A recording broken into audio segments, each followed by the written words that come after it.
more perspective on the U.S. economy, here's Nicholas Economides, Professor of Economics at the Leonard N. Stern School of Business at New York University. Always good to see you. Thank you. So I want to first start with what you saw as the biggest news from this last Fed meeting for the year and the news conference.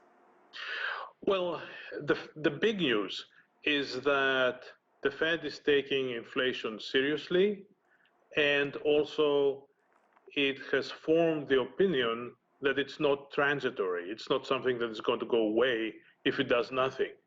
And based on that, on the fact that it's going to stay and it's significant, the Fed imposed changes.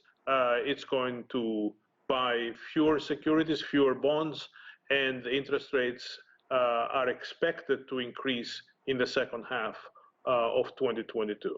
And what do you think was that tipping point that really stopped that language about it being transitory with inflation? Well, we see month after month after month inflation staying there and increasing actually to 6.8% recently.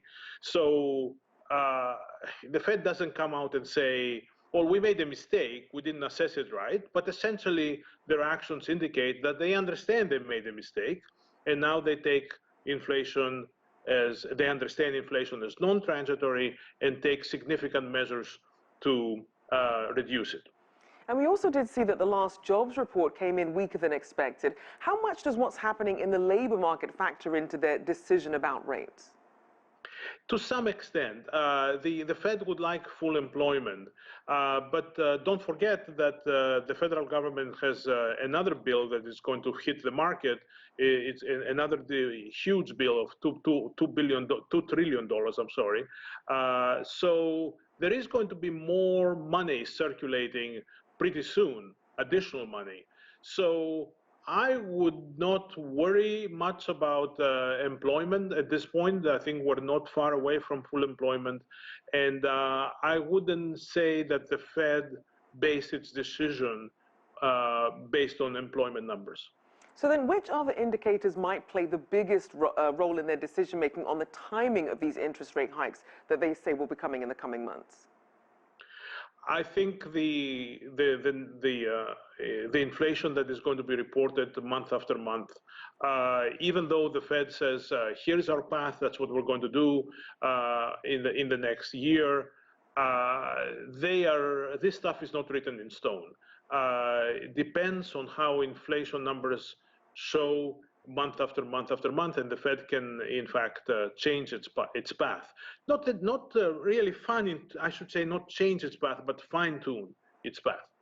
And they certainly did talk about some of the tools at their disposal. They didn't get into all the specifics there, but what impact has the Omicron variant now had, especially with this latest uptick in COVID cases? What does that mean for monetary policy? Well, I mean, the Omicron variant is a very big puzzle. We know that it's highly transmissive. We do not know if it's mild or more or less the same as before. So if it turns out that it's highly transmissible but mild, that could really be the end of the pandemic. If it turns out that it's highly transmissible but equally bad as previous variants, that could be a major crisis for the United States and actually the whole world. And certainly sort of upended people's recovery here. So then with this understanding that different countries are at different stages of economic recovery, what clues does today's Fed announcement give us about what other central banks potentially around the world might do in the coming days? I would expect central banks in Europe and elsewhere to do similar stuff as the Fed. There is this uncertainty about the Omicron variant, which I hope will be resolved within the next couple of weeks. So a couple of weeks from now, we will know much better what the growth prospects of the various industrialized countries are going to be for 2022. So then as you look at the big picture then, how would you describe the state of the U.S. economy as we close out the year? And what do you think will be the biggest headwinds as we continue into 2022? Well, as far as employment is concerned, the state of the U.S. economy is very, very good. But there was a serious mistake made in giving out too much money, too big of a fiscal stimulus, and creating inflation. And that was not necessary. It was an unforced error.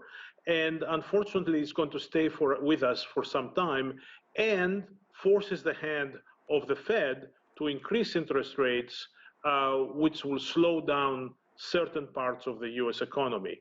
So on the one side, employment is great, but on the other side, there is an unforced error, the inflation that will be with us for some time. Tough balancing act indeed. Thank you so much. Nicholas Economides there, Professor of Economics at New York University's Stern School of Business. Thank you.